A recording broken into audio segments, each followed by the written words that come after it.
Welcome back. It's been quite a few weeks now. It's been, I think, 3 weeks, but I'm back here and it's been pretty busy with the end of school and all that. But we are here and we're going to discuss something very deep, not very deep, but very, what has been for me a very life-changing, very interesting experience to learn. So I hope that along this video I can guide you through how I learned this and how you can possibly apply this to your own life. So the title of this video is Why Everything We Believe in is Wrong. So this isn't some crazy trying to statement. I'm not trying to say like specifics, but as a rule, why are some things that we believe just completely fundamentally wrong? This irrespective of whether or not it's actually true or even if it's really good for, millions of people, billions of people across the world. So we'll start by introducing something we've already discussed before, which is the concept of the political pendulum.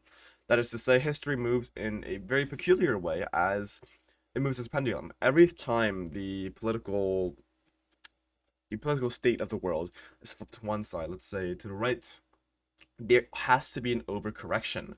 That means for the left to bring it back to the middle, they'll never just bring it back to equilibrium, they will bring it back in a pendulum motion to the other side. And that's the idea of the political pendulum. It moves from side to side, and it always makes sure that there is no equilibrium, and only in passing can equilibrium be enjoyed. That being said, let's go into why politics is inherently hard to gauge as a individual metric, and it has to be done on the mass scale. We can't do this because politics is inherently an emotional subject, right? It's very hard to try to rationalize. In fact, we're not rational, right? We all might think we're rational, but we're very good at rationalizing. Things that happen, things we feel, we rationalize them. We tell ourselves why it's happening, or why we feel that, or why we think this is correct. But we're very hardly rational because we're inherently emotional creatures, right? We're social creatures with a very strong emotional aspect. And that means that when you try to approach politics on an individual basis, it's basically impossible. For people who stand behind the same issues, each of them have their own rights, obligations in life. They each have their own reasons and perspectives for believing the same things that someone else might do. Someone who supports, for example, equality might be looking at it through a purely biblical lens, while someone else was simply raised that way and thinks it's the best possible outcome for humans, right? Even though those two people came to the same conclusion, the way they got there matters, and that's very emotional. And we might like to think to ourselves, oh, we don't want our politicians to be emotional. We don't want to be emotional when discussing politics. But there is no way we can possibly get that to happen. Really think about it. If you're going to be discussing something like abortion or something more serious like rape, right? These are very serious issues where many people might have very, very close to their heart issues with family, friends, or even themselves, right? And even if they don't talk about their personal experiences when they're going on a political stage and really talking about, policy and stuff, you have to realize that everyone has their internal emotional motivations and reasons for believing what they do. Thus, the only thing you can really do in a rational manner, or the only thing you can actually find out, is trends, right? What type of people, at what times, and how many people support a certain cause. That's the only real metric because politics is inherently emotional. When you get fired up, when you get polarized, when people get fired up, especially today in this polarized environment, you're going to find that, yes, politics is emotional and there's no way of getting around it. So the question is, how do we work around that? Because just because we try to rationalize doesn't mean we can rationalize on another level. We can either rationalize our emotions, or we can rationalize our rationalization of emotions, which in and of itself is emotion itself, or like a human endeavor. And today we're going to be discussing a little bit more about how that works and why it matters. But first, let's go into a bit of history, which we always do, which is about the progression versus stagnation side of history. Both political parties are necessary. Even though you think that you're right, even though you think that your political party is right because of your own emotional or even your rationalized thoughts, both are necessary. There isn't ever a time where only the progressive or only the conservative sides of history are necessary. In fact, history has been defined by the push and pull nature, right? The push and pull of progression versus stagnation. Because there's always a class of people who benefit from the status quo, who would like to see it the way it is. There is always a group of people who would like to see things go better, or at least are unsatisfied or dissatisfied with the way things are being run now. Very few times in history has either side been uniquely true. Usually it's the progressives who are correct when things are objectively, uh, going terribly, right?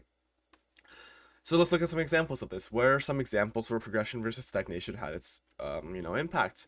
Well, let's look at in America. A very easy example in the early 20th century.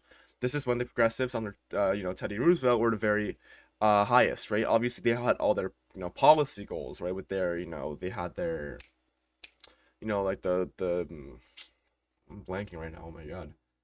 The Park Service, right? The National Park Service. That's an example of a policy-based thing. Also, there was a lot of stuff going on with immigration and moral coercion back in that time, right? Banning films, banning, immigrants from going to certain areas, banning immigrants altogether from, for example, the Asiatic Barred Zone, Eastern Europe. Meanwhile, a lot of people did advocate, non-nativists, I mean, a lot of non-nativists did advocate for immigration. And that's an example of the classic push and pull. What's correct? What's the correct answer? And you need two sides to weigh in the answer, because you cannot have, for most issues, just one side. And every time something's happened, for example, every time we, every time we try to have protective tariffs, there always has to be that response where we're like, wait, maybe that's not a good idea. Maybe this whole, nationalist sentiment or protectiveness isn't really a good idea. Equally, every time we have a crazy social movement, sometimes it's important to reel that back and say, whoa, whoa, whoa, maybe the KKK isn't a good idea. Maybe civil rights is a good idea. And you have to understand that even though we view the 1960s, 1950s as such conservative people, especially the people born that time, those were the times the most social change ever, really. Compared to today, we have like relatively little social change on the mass scale that affects millions of people, at least for legitimate reasons, right? So when you look at that time, you really get a perspective for how the definition of progressive, conservative, liberal, right? All these different things change over time because the standards of yesterday do not fit today. And that gets us into the next point. We are not right. This will be the biggest section, right? What we believe today might be correct. We don't know. What people believed 2,000 years ago, what Jesus believed, what Muhammad believed, what Buddha believed, those things might all be correct. They might also be incorrect. And that's because there's no objective truth in life. That's not to say that there's no objective morality and that you can't ascribe by certain religions to, ascribe a certain sort of objective morality and objective truth for life. But the fact that there's so many different stories can only point to one conclusion. There's no objective way to live life. Obviously, there's a few good guidelines, right? Don't kill people. Be generous when you can. Be, kind when possible, right? Do unto others as you would do unto others, right? Well, I guess you have to finish it, or else it just sounds bad. But, um, but there's a lot of things that we have, a lot of ideas we have. Not only religious ideologies, but secular ideologies. A lot of these, like communism, have as time has passed, we've discovered not such a great idea. But in the short term, and in just a simple reading of the manifesto, it seems like a great utopia. It seems like it's a good solution. But it really isn't, and time told. And we seem to forget that time telling us that certain ideologies are ineffective, or at least the very least bad, hasn't applied to us yet. We believe we are correct, but that's not a guarantee. And that's what I'm trying to stress in this video. That what we believe today might be viewed as completely, ridiculous 200 years ago. And we view ourselves as modern. We view ourselves as past history. We're better than wars. We're better than fighting for land. And we're better for fighting for stupid religion, which I don't believe in. But we really aren't. We're still a part of history. And that makes us bound to the same rules that people 200 years ago in history was. May I remind you that the word modern has been used over the last 200, 300, 400 years consistently. With each era of, I'll say tentatively, post-Renaissance thinkers viewing their own era as a modern era. What we call modernity is only a little snapshot of the last 400, 500 years of this sort of cultural or superiority complex over past times in history, where we think we're better than those racists of the 1950s. We're better than the conquistadors. We're better than the imperializing Brits. We are better than those who believe that, sexual deviance should be punished. We are better. We are better. We are better. We hear this so many times where we must learn from history because we must not repeat past mistakes. But that's not really a good way to look at it, because who's to say that we're actually doing that? And who's to say that we're not making our own mistakes? In fact, what we're doing today in the aims of being progressive, right? The aims of modernity isn't like, oh, like, civil rights. The aim of the current modernity that we're seeing, the characterizing factor of modernity, is the push for change, the constant revolution that Lenin described in the Communist Manifesto. Not the Communist Manifesto, but in his what was it, Karl Marx? Shoot. Anyways, there is a component that communist, or I guess Marxist ideas, and all critical ideas, post-Marxism has with the constant revolution to maintain power. Now, this has always been interesting to me, right? This is a bit of a side tangent, but you'll see why it's relevant. This constant revolution is what describes all these institutions and the world we see as today, at least in the West or the modernized or affluent nations. This constant revolution where we need a problem. And the times we didn't was really weird. Once the gay rights movement really took its peak and, kind of succeeded in the early 2000s, there was a brief period of time from the early 2000s to like 2017 where there wasn't a big social issue. And in that time, there was the most freedom I think we've ever seen. That was when people say that was, things were the best. The internet was unregulated. There was very little social, crazy social stuff, right? The biggest thing that during that time was Ebola and the, I guess in America, DACA, right? But then, as quick as the peace came, it left. We had the LGBTQ movement, and the BLM movement step in, 2019, 2020. And that's caused a whole new world of strife and confusion for the world, as this is the new thing that we need to worry about. And it's not that the modernity stands for freedom for LGBTQ or BLM, right? It's that the modernity that we see today is committed to constant change, a constant revolution where we're always trying to change. So modernity isn't really about equality. So you can pause that. So modernity isn't really about these specific groups or trying to bring marginalized communities up. It's about a constant revolution where we're always trying to go for change. That's the only thing we stand for. Our only value right now is changing things, period. Not for the better necessarily, right? We're going to find out, for example, that maybe trying to get rid of SAT optional on college admissions for equity really isn't good for results, right? Maybe we're going to find out that a lot of affirmative action initiatives, both in the workplace and in missions, isn't really effective. And we're already seeing a 50% decrease, and a cut in jobs in 2023 related to DEI work.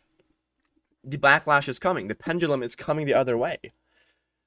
And what drives me insane about this is that people don't realize that this is a state of modernity. This is what we are defined by. We are defined by this constant revolution, and without it, we are not modernity. In peace, we are nothing. And that's why I also believe that modernity as it is now is outdated and isn't going to work. But let's get back to the point we were talking about, like why what we believe today might be viewed wrong in 200 years. For example, let's look back, very, very, very, very simple answer. Columbus, right? Glory, God, and gold. A lot of exploitation, a lot of killing, a lot of brutality, right? All these terrible things. However, we all agree that was bad, right? Across history. The only thing that we disagree is the idea of being okay to go into someone else's land and, conquest it. We abhor that now because we believe in frozen borders, and for many of us, at least in my generation, that is what we've grown up with. Frozen borders, stagnation, like Yugoslavia, Kosovo, but that's like 2008, that's when we were being born. We don't really care about Africa and America, right? South Sudan. But all these different changes weren't so clear. But only because we lived in this time of frozen borders can we look back and say that was stupid. How dare they go into these great people's lands and, conquest it. And again, like witch burnings and stuff, right? Obviously, it's not just because they actually believed they were witches. Part of it was political too. But a lot of things that they believed in, truly believed in, right? We glory, God, and gold, right? For the country, for the king, for God. And to get rid of the witches, we're in our community doing voodoo magic. Those were genuine beliefs that people had. Do not forget that. Those were genuine beliefs, and they were not silly. They were correct for their time. And a lot of people have, this is, very well, accepted in history and historians, and even some scholars, obviously, and many students as well, that you must judge people based on the context of their times. But we're failing to see, right? Like, a lot of people fail to see that that doesn't mean that our standards are correct. For example, the past 400 years, one of the hallmarks of civilization has been equality, liberty. Who is to say that these things are correct? Who is to say that civil rights is correct? Who's to say that getting rid of hierarchy is correct? Who's to say that goodness is correct? We really can't. I'm not trying to be like a moral grandstander saying, oh, there's no objective morality. But morality can be derived from many places, and that place where morality is derived from changes throughout history. If you're a peasant living in Rome in year 400, you are probably going to, obtain your morality from Christianity, or, Christianity. I guess there was no split back then. If you were a random Arab living in, I don't know, I'm at a loss for word. Like Egypt in like 900, you are probably going to be Muslim, right? And you're going to therefore derive your morality from there. And if you've been literally anyone in like Southeast Asia over the last 1,000 years, you're probably going to going to attain all of your morality from Buddha, right? And like it goes on and on. And if you're going to be someone from today, you're most likely secular, and you're most likely going to attain your morality from like I guess like Judeo-Christian laws, right? Where you think the law is the ultimate indicator of goodness. So you go on this path, right? You keep going along, and you find out that the places people get morality is different from time to time, from era to era, and from place to place. However, in an era where religiosity isn't that strong of a source of morality for most people because of our secular lifestyle, where do we get it, and how do we know if it's correct? Because if there's no objective, one all-encompassing way to actually, encapsulate morality via, for example, something like religion, there's no way to actually get it. So, is equality correct? It is not. Equality is not correct. We only view it as correct within the context of our Judeo-Christian or, morality when it comes to at least America and many countries in Europe. However, there's nothing actually saying that equality is correct. There's nothing saying that, for example, civil rights was a good thing. There's nothing saying historically that feminism was a good thing, for example. Everything we do today might be viewed as a classic, oh, those silly 21st century years, right? How could they give, I don't know, women the right to vote? How could they give colored people rights? These are things that very well might happen. What we think is good right now isn't going to be the case in 2030, probably like longer, like maybe 200 years. They might look back and think it's like, this might be the biggest mistake that anyone in humanity's made. And we're seeing it today, right? Birth rates are dropping, and one of the reasons are, we don't know the reasons, right? That's one of the scariest things. Why are birth rates dropping at this rate for many modernized countries where we have all of these different standards? We have these equality laws, we have all these expectations, standards, we have all this affluence. But where's the kids? Right? This is one of the biggest issues we've talked about multiple times on this channel, but where are the kids? Where are they coming from? And why aren't they coming? And it's because we really don't know, and there's mistakes we've made in the past, right? Maybe it was bringing in two parents working in one family, less time for kids, right? Maybe it is that we have such a competitive urban nature with strong economics. Maybe it is we have lost our religious nature. Maybe it is any of these things. But we really don't know, and unless we maintain self-awareness that we might not be correct, we can't honestly go through, our like a honest political conversation. So to sum it up, what we believe today will be viewed as wrong in 200 years. And that's because we live in a constant state of revolution, a constant state of change. It can only be maintained when we seek to constantly uproot what has been known. There's a saying I love, I don't know where I heard it. Traditions are solutions to problems that we have forgotten. If we seek to uproot so many things, for example, like equality between sexes, races, all these different things that are taboo to say, and I don't like it either.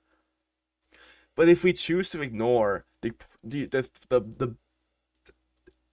many millennia of history, of tradition that has been perceived and, you know, saved over history.